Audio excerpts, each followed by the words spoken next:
Hello दोस्तों, आज हम बात करने वाले हैं इंडियन पॉलिटिक्स में भारतीय संविधान के निर्माण के सेकंड पार्ट की। हमने फर्स्ट पार्ट में बात की थी कि किस प्रकार से भारतीय संविधान के निर्माण की जो प्रक्रिया है वो शुरू होती है और किस प्रकार से भारतीय संविधान की मांगे होती है। ठीक है, जैसे फर्स्ट टाइम में जैसे बाल गंगाधर तिलक ने की थी, फिर गांधी जी ने, फिर एक नेहरू समिति बनी थी, फिर एम एन रॉय ने, फिर क्रिप्स मिशन आता है और जो अगस्त प्रस्ताव भी आता है, क्रिप्स मिशन भी आता है। और क्रिप्स मिशन में क्या कहा जाता है कि शांति बनाए रखिए, भारतीयों से कहा जाता है, अंग्रेज कहते हैं जो क्रिप्स मिशन में कि शांति बनाए रखिए। जो ये द्वितीय विश्व युद्ध चल रहा होता है जो 1945 में खत्म हुआ था, 1939 में स्टार्ट हुआ था, कि ये जो द्वितीय विश्व युद्ध चल रहा होता है ये समाप्त होते ही हम भारत में संविधान सभा का गठन कर देंगे। ये क्रिप्स मिशन में कहा जाता है जो कि 1942 में आता है। तो बात आती है, देखो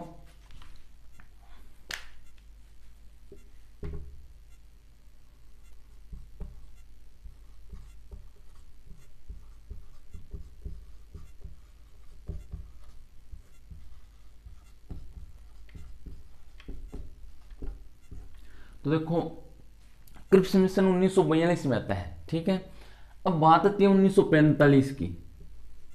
और 1945 में जो सेकेंड वर्ल्ड वॉर जो चल रहा जो स्टार्ट हुआ था 1939 में, वो भी यहाँ पर खत्म हुआ हो जाता है 1945 में। तो जो द्वितीय विश्व युद्ध होता है उस समय तो इंग्लैंड के प्रधानमंत्री थे ब्रिस्टिल चर्चिल। कौन थे? ब्रिस्टिल चर्चिल थे। ठीक है, और 1945 में फिर जो समाप्त हो जाता है सेकेंड वर्ल्ड वॉर, उस समय लेबर पार्टी के एक नए पीएम बनते हैं। लेबर पार्टी के एक नए पीएम बनते हैं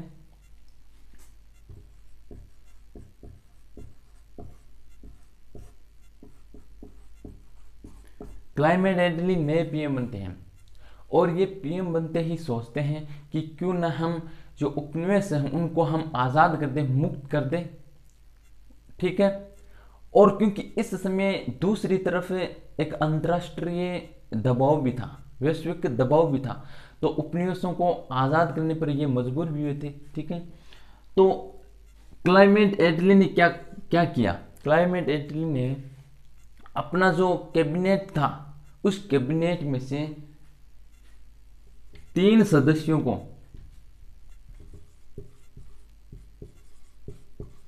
कैबिनेट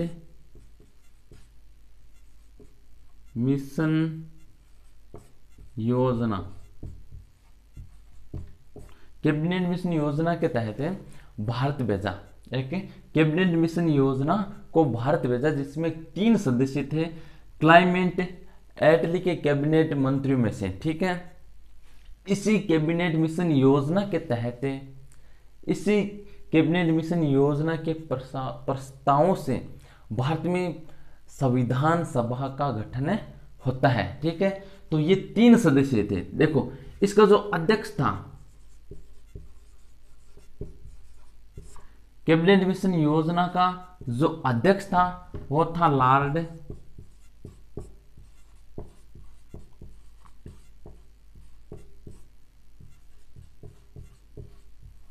लॉर्ड मैथ्यू नॉरिस। ठीक है, जो कि इस समय क्या होता है, इस समय होता है भारतीय सचिव, लॉर्ड मैथ्यू नॉरिस। ठीक है, इसके अलावा दूसरा सदस्य था वो था स्टेफर्ड क्रिप्स, ये दूसरे सदस्य था। ठीक है, जो कि इस समय होता है व्यापार मंत्री। क्या होता है? व्यापार मंत्री होता है। ठीक है, इसके अलावा जो तीसरा सदस्य था वो था एबी अलेक्जेंडर, जो इस समय क्या था, ये था नौसेना मंत्री। नौसेना मंत्री था कौन? A B Alexander. ये 3 सदस्यीय टीम थी जो कि कैबिनेट मिशन योजना के तहत भारत में आए थे, जिनमें अध्यक्ष लॉर्ड मैथ्यू नॉरिस था, दूसरा सदस्य स्टेफर्ड क्रिप्स था जो कि व्यापार मंत्री था, और तीसरा सदस्य एबी अलेक्जेंडर था जो कि नौसेना मंत्री था। ठीक है, तो इसके तहत जो संविधान, जो कैबिनेट मिशन योजना है, इसने ये भारत में, देखो भारत में कब पहुंची थी, पहले तो ये बात करते हैं। भारत में कैबिनेट मिशन योजना पहुंची थी 24 मार्च 1946 को भारत में।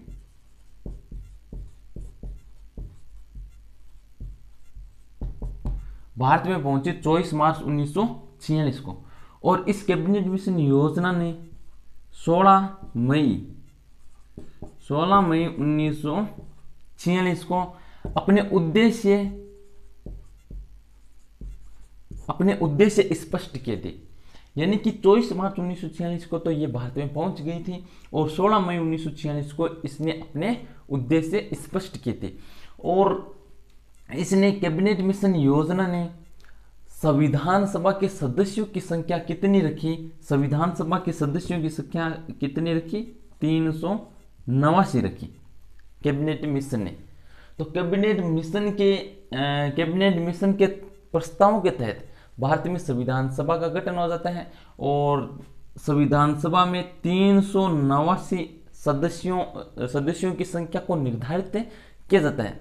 देखो अब भारत में इस समय क्या होता है, एक तो जो ब्रिटिश राज होता है इसके अधीन ब्रिटिश प्रांत भी होते हैं, और देशी राजाओं के अधीन देशी रियासतें भी होती हैं, और इसके अलावा चीफ कमिश्नर क्षेत्र भी होते हैं।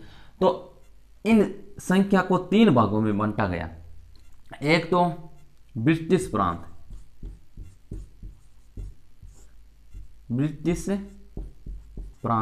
ब्रिटिश प्रांत में देखो सदस्य संख्या तय की गई थी 292।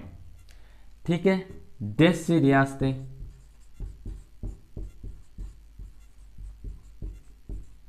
यहां से सदस्य संख्या तय की गई थी 93। ठीक है, और चीफ कमिश्नर क्षेत्र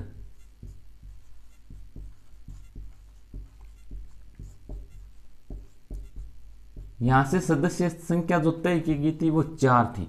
तो इस प्रकार से कैबिनेट मिशन योजना ने जो सदस्य संख्या तय की थी वो की थी 389, और इस प्रकार से भारत में संविधान सभा का गठन हो जाता है। ठीक है, इसके बाद में देखो संविधान सभा की पहली बैठक होती है, प्रथम बैठक होती है। संविधान सभा की जो प्रथम कार्रवाई जो स्टार्ट होती है वो कब होती है, 9 दिसंबर 1946 को प्रथम बैठक।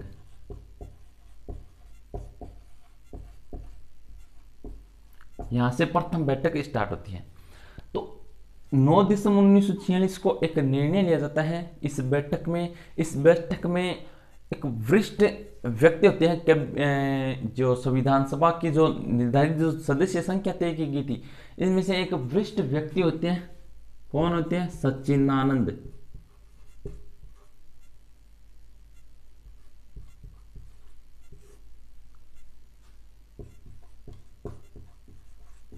सच्चिदानंद सिन्हा।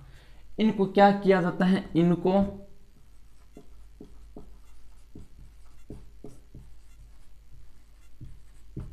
इनको संविधान सभा का अस्थायी अध्यक्ष बनाया जाता है। सच्चिदानंद सिन्हा को 9 दिसंबर की जो प्रथम बैठक होती है इसमें। ठीक है, फिर देखो 11 दिसंबर 1946 को संविधान सभा की दूसरी बैठक होती है, दूसरी बैठक। ठीक है, और दूसरी बैठक में क्या किया जाता है, दूसरी बैठक में सर्वसहमति से स्थायी अध्यक्ष बनाया जाता है, स्थायी अध्यक्ष बनाया जाता है। और स्थायी अध्यक्ष किसे नियुक्त करते हैं? डॉक्टर राजेंद्र प्रसाद को।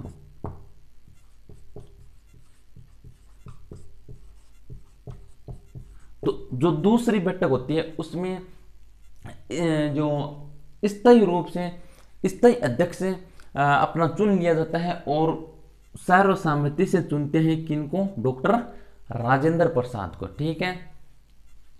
और फिर 24 जनवरी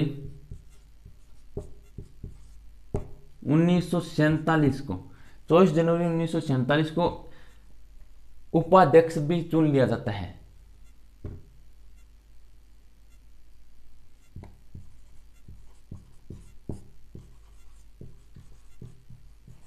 अपना 24 जनवरी 1947 को उपाध्यक्ष भी चुन लिया जाता है संविधान सभा का, और जिनका नाम होता है एच.सी.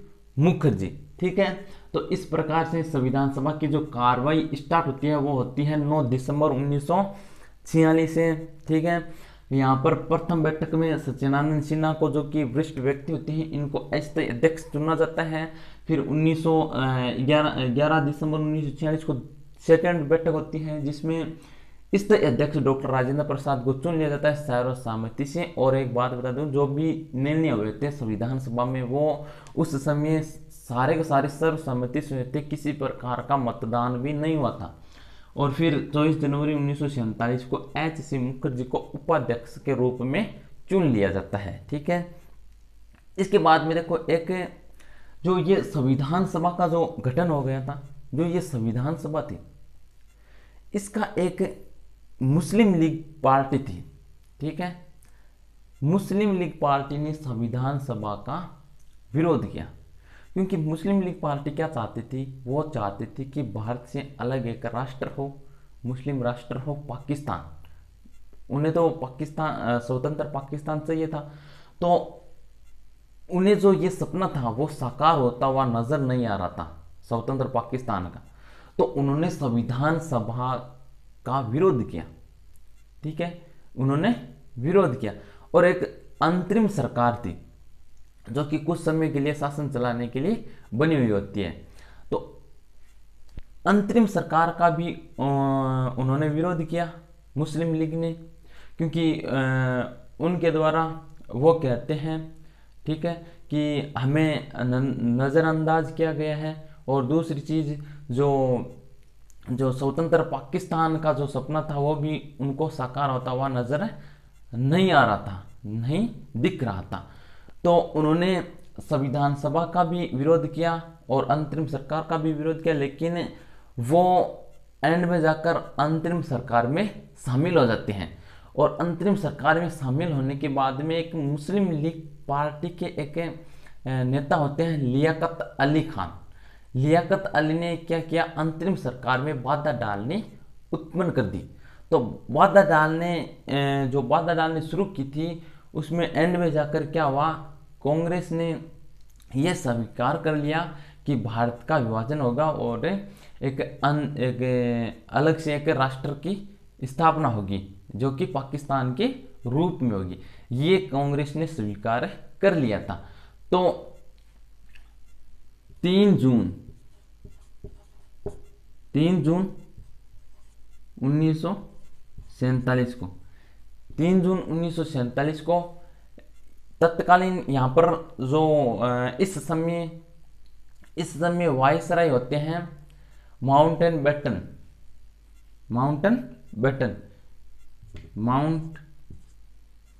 ये होते हैं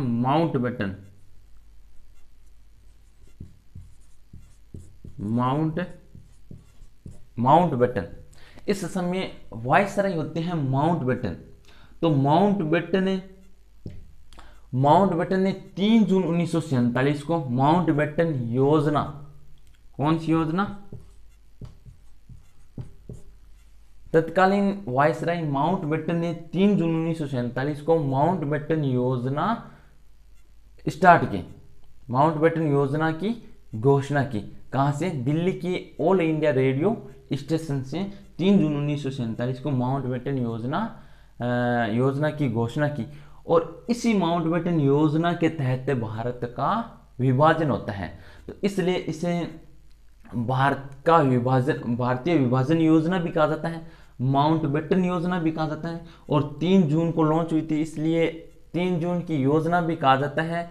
और इस योजना का जो सुझाव दिया था वो दिया था डिक्की बर्ट ने, इसलिए इसे डिक्की बर्ट प्लान भी कहा जाता है। इसलिए 3 जून वाली जो माउंटबेटन योजना है इसे डिक्की बर्ट प्लान भी कहा जाता है। ठीक है, तो इस समय क्या हो जाता है, भारत का विभाजन हो जाता है। ठीक है, एक अलग राष्ट्र बन जाता है पाकिस्तान और भारत अलग राष्ट्र रह जाता है। ठीक है, तो इस समय जो पहले जो संविधान सभा के जो सदस्यों की संख्या जो तय की गई थी 389, तो विभाजन के बाद में सदस्य संख्या हो जाती है 324 सदस्य संख्या हो जाती है। ठीक है, सदस्य इनमें से जो ब्रिटिश प्रांत से जो सदस्य संख्या रहती है वो रहती है 235। ठीक है, और देशी रियासतों से जो सदस्य संख्या रहती है वो रहती है 89 सदस्य संख्या। ठीक है, तो माउंटबेटन योजना के तहत 324 सदस्य संख्या निर्धारित की जाती है, जिनमें से ब्रिटिश प्रांतों से 235 होती है और देशी रियासतों से 89 सदस्य संख्या होती है। ठीक है, इसके बाद में देखो विभाजन हो जाता है। विभाजन के बाद में 31 अक्टूबर 1947 को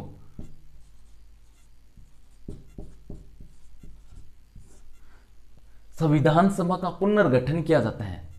ठीक है, और 31 अक्टूबर 1947 को विभाजन के बाद में प्रथम बैठक होती है और इसका पुनर्गठन भी किया जाता है 31 अक्टूबर 1947 को। तो इस पुनर्गठन के समय जो संविधान सभा के जो सदस्यों की संख्या है वो रखी गई थी 289। इस समय 289 सदस्य संख्या थी। ठीक है, जिनमें से ब्रिटिश प्रांतों से थे 229 सदस्य संख्या और देशी रियासतों से 70 सदस्य संख्या थी। ठीक है, तो ये विभाजन के बाद में 31 अक्टूबर 1947 को प्रथम बैठक थी और कुल बैठकें हुई थी 165 प्लस 1 यानी कि 166 बैठकें हुई थी और जो अंतिम बैठक हुई थी वो हुई थी 24 जनवरी 1950 को।